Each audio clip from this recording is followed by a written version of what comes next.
You're listening to My Viewfinder. I release a new episode every week on Friday. Hit that subscribe button and don't miss out on any of these awesome conversations. All right, let's ask some of these weird questions I ask my guests. If you're interested, I did get interviewed by Alex Williams for his My Wax Museum podcast, and I'll link that out. But let's throw some of these questions at myself. What is your favorite day of the week, and why? I don't really know much about days of the week since I don't have a weekday job. So framing it in a different way, I mean, every day is fun, so I don't have a specific one. Maybe my favorite day of the week is any day where I go to bed and I don't feel like I've been embittered or done something I'll feel guilty about. So pick a day, and I hope that I've had that kind of day in that week. My Viewfinder is a proud member of the Alberta Podcast Network, locally grown, community supported. Today, I want to tell you about ATB's new podcast, The Future Of. Join Todd Hirsch, ATB's Vice President and Chief Economist, as he connects with special guests who offer unique and useful perspectives about the future. Explore how our economy and communities not only brace for change, but embrace the opportunity it creates. From the future of women in business to the changing nature of work itself, The Future Of helps understand what's coming and what we need to do today to get to the tomorrow we want. Featuring 2 episodes each month plus bonus episodes, The Future Of includes interviews with top community and business leaders from Alberta and around the world. Subscribe to The Future Of in the Apple Store, Google Play, Spotify, and everywhere podcasts are found, and connect to ask your questions about the future by emailing thefutureof@atb.com. Well, Dave, let's interview ourselves. So, how has 2020 gone for you? Well, like everybody else, it's been a bit of a roller coaster. I think the immediate impact of not being allowed to continue in this standard pattern was difficult to absorb at first. I was already in the doldrums as far as photography was concerned, but the first lockdown really got me to sit still and shine some light at everything. In the end, my wife and I like to call this period a value checking or a life assessment year. We've had the opportunity to focus on what's really important. For us, that became family, health, food, and then work, probably in that order. So what changes did you make? I'm probably fitter than I've ever been in my life, and I've watched an obscene number of movies and shows. I've got a podcast, actually, that contributes to a large amount of that view time, but it's still just a fraction of my total hours this year. Kyle Marshall and I have a podcast about our time-traveling movie exploits that you can look for. It's called Kyle and Dave versus the Machine, and we're on YouTube now. But, just to give you an idea of my personal movie watching, Helen and I decided to watch the entire Marvel Universe film series in the Marvel Universe chronological timeline, and we finished that probably in March. So, quick note, that story makes a lot more sense in order, although it doesn't excuse all the crap movies that are shoved in there. Specifically looking at you, Thor: Dark World. Ugh. As far as work, well, the main project actually has been this podcast. Coming out of this disillusionment or even malaise, I realized that I couldn't think my way back into creativity, and with the lockdown, I couldn't go out and just force myself to shoot. Instead, over time, I decided that speaking to other photographers and embracing my previous education in philosophy might create some good conversations and maybe some great information. I was also accepted into the inaugural Exposure Studio program over the summer, and that expanded the breadth of this project and introduced me to some incredible creatives and thinkers in the city. It also gave me access to inspiring talks from internationally recognized artists, so I'm super grateful that I got to be part of that. So the large part of my work focus has been what you're listening to now, which is my attempt to gain some perspective, one conversation at a time. As a practical reward, after the first lockdown ended, I found myself taking pictures again and actually enjoying it for the first time in probably over a year. In doing so, I got to hang out with my friend Alvin and just walk around downtown for a few weeks. And with all the new friends I'm making, I've got possibilities for new projects and collaborations. At least that's if we're ever allowed back outside. So what were some of the main talking points? Well, I am seeing that I'm obsessed with this self-interested portion of the artistic process. Originally, I used photography as an outlet for all these negative experiences I believed I was going through. But over the last 5 or 6 years, this has evolved into an understanding that so much of my suffering actually came from my own mind. My perception of self put me in contradiction with living, and more importantly, that if I had control over anything, it was solely in this perception. I could basically opt to be part of or opposed to events that inevitably occur around me. And as Helen recently reminded me of this Henry Ford quote, if you think you can or you think you can't, you're right. Such a weird concept, that the power of the mind isn't telepathy or fate shaping, but that reconfiguring this narrative around what's happening can create, well, creativity. When I speak with my creative friends, many of them seem to know this, whether they are aware of it specifically or not. It seems that they have a light in their minds that pushes them to craft more when they struggle. I mean, it's not a steadfast rule, and we all burn out. But kind of as a principle, there's an understanding that art can be a tool and an activity to express their thoughts and moods and to communicate these with other people. They bring their life experiences into narratives and conversations around their art. And I created art trying to force my audience to accept my concepts, at least in reflection. And that, as it seems obvious now, has turned out to be impossible. I can't force anyone to do anything. Instead, if the creative process yields something I'm okay with for myself, then it can matter a lot less what other people think of it. And the connection with even one person who finds meaning in this world can hold that much more power. Even if that connection never occurs, the creative process itself would not be in vain. That sounds all great on paper. In practice, of course, life is a little bit more complex, but the approach, the mindset itself is quite simple. There are more intricate discussions in here, of course, the relationship of self to society, the impact of societal and patriarchal biases, colonial biases, sexual biases. A bias in general is unavoidable, no matter how woke we try to be. The role of the audience or the dialogue between the artist and their own critical eye, all of these begin to reflect our own unique makeup.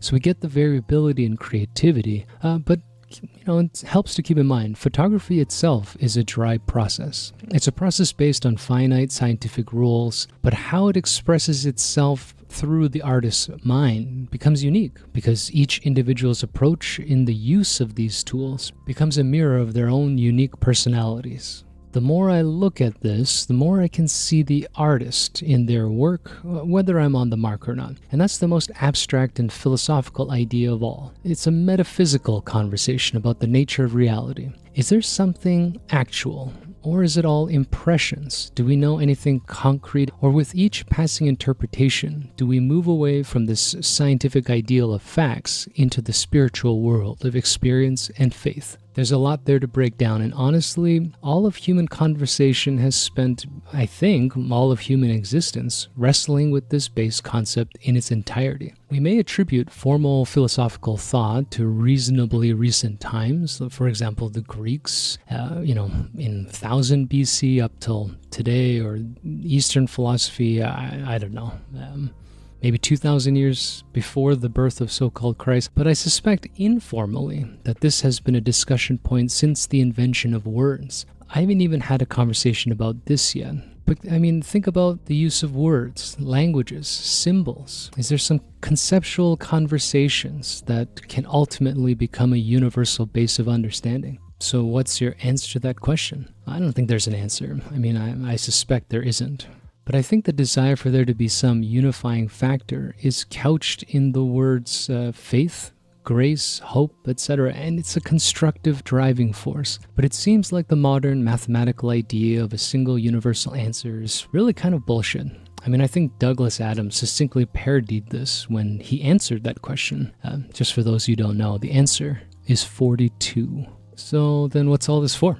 And what's coming next? Well, I think so far the one common thread is that the word creativity is really the important one. It's kind of become overcomplicated or maybe oversimplified into a pantomime or a romantic hyperbole of this bohemian human process. that it's intuition and freedom itself personified. Creativity is literally the creation of things, concepts, ideas, words, work, anything to express our experiences of being human. To be human is to be creative. And in that sense, it's necessary and reflective of how we, as individuals or as a collective, relate to the world around us. Artists, such as the amazing people I've been able to meet, and I'm excited to meet more in the future, they have a public and aesthetic form of creativity. But I think any action or formal process that yields any new structure is human and creative itself. Arranging a bookshelf or folding paper into new shape, building IKEA furniture or inventing new side dishes to eat. I mean, wearing different clothes each day or trying a different route to a new destination or an old one. Any action is, at its base, a creative one. I think we've gotten a bit trapped in this maybe counterculture concept of the mundane. It's easy to blame capitalism and work culture for this sense of myopia and enslavement. I mean, I know I blame it all the time. That the rigors of a workday are unnatural, unromantic, poisonous even. But again, I think I'm learning that the mind holds power here. History has shown us that we cannot exist as a true bohemian society. I mean, the experiment with communes, they break apart socially at certain set numbers. I can't remember what I read, but maybe 75, 100 human beings. After some specific size, we require overlapping structures, laws, religion, relationships, whatever these damned libertarians want to believe. Or really, communists as well, but... So really, what choice do we have but to set our minds to find creativity in whatever task or life we find ourselves in? The true test of this, being human, will lie in expressing whatever we experience in new structures and forms. For us photographers, it's in images and the narratives around and through these images, whether they're intentional or abstract. But artists in general do not hold any domain over this. It's bigger than that. Well, that's a lot of abstraction and sort of presumptuous stuff. Any last words to share? I guess my thought is I'm going to keep pursuing these conversations through the next year. My hope is to expand my guest list outside of my own personal relationships. Regardless of who I can entice to be on this podcast, I hope to get more information and more experience to strengthen my own relationship with really my life. I'm learning to build things, and whatever they actually become, I'll have to learn to let go of those expectations of those results. Whether it's pictures, these recorded words, my killer dance moves, I don't think the phrase, "the world is my oyster," is accurate. Maybe I'm the world's oyster, one of billions. I'm wrinkled and hardened over time, and just waiting to be split open and spit out some kind of pearl, or drown trying. It's getting a bit dark. Get those pearls out, people. That's really what I have to say. So, there you have it. That's my interview with myself. If this recording turned out, then, 2020 is over. Thanks for working with me by listening to all of this stuff. Thanks to all my guests so far and upcoming guests who have already met. Thanks again to the Alberta Podcast Network for helping support me. And, let's see what 2021 brings us. Hopefully the end of COVID and the beginning of an even more creative era where we're just going to throw all kinds of cool shit at walls, on the screen, on paper, and just enter a new age of creativity. So this is David Young. I've just interviewed myself schizophrenically and, or maybe not, maybe in a multi-personality disorder. I don't know, I'll have to look up a good term for that. And have a great passing of the year. And we'll be back next week with the next series of conversations. What's your favorite weather and why? I used to think that it'd be something sunny and dry and cool, but at the time of this recording, we had this snowstorm just before Christmas. Actually, this will be released on Friday. So around Tuesday, we had that big drop, probably a little over a foot of snow. And yesterday, my son and I crawled out. The snow is almost at his thigh and his hip in some drifts. And we went out tobogganing. That was an amazing day. So post heavy powder snow, when it's still starting to get sunny. Yeah. If you could tell the world one thing, what would it be? I think that the secret of living joyfully resides in the mind, and not that we have thought control, but that the idea of willpower, is just that I can choose to be okay with whatever's happening, and I can choose to be not okay with it. The more I practice choosing to be okay with stuff, the happier I feel. So, I'll tell the world to just choose to be happy, and the world itself will seem that much better. The Alberta Podcast Network works diligently to support and promote local podcasts. Podcasts like... Hi, y'all. This is Ryan from the Eat More Barbecue podcast. I'm just a guy that loves slow smoked southern barbecue. I love eating it, I love cooking it, and I really love talking about it. I want to help grow the barbecue culture here in Alberta, and this podcast is a great way for me to share the stories of the people involved in the barbecue community, like restaurant operators and competitive barbecue cooks. Along the way, I also visit with other folks like farmers, distilleries, breweries, and anything of interest to barbecue people. A new episode comes out every Wednesday wherever you listen to podcasts. Keep on smoking, folks. If you're looking for Alberta content, then head on over to albertapodcastnetwork.com. Don't forget to help us with your subscribes and your likes, and thanks again for supporting the APN, locally grown, community supported. How would you summarize your life in one sentence? Slow learner, petulant.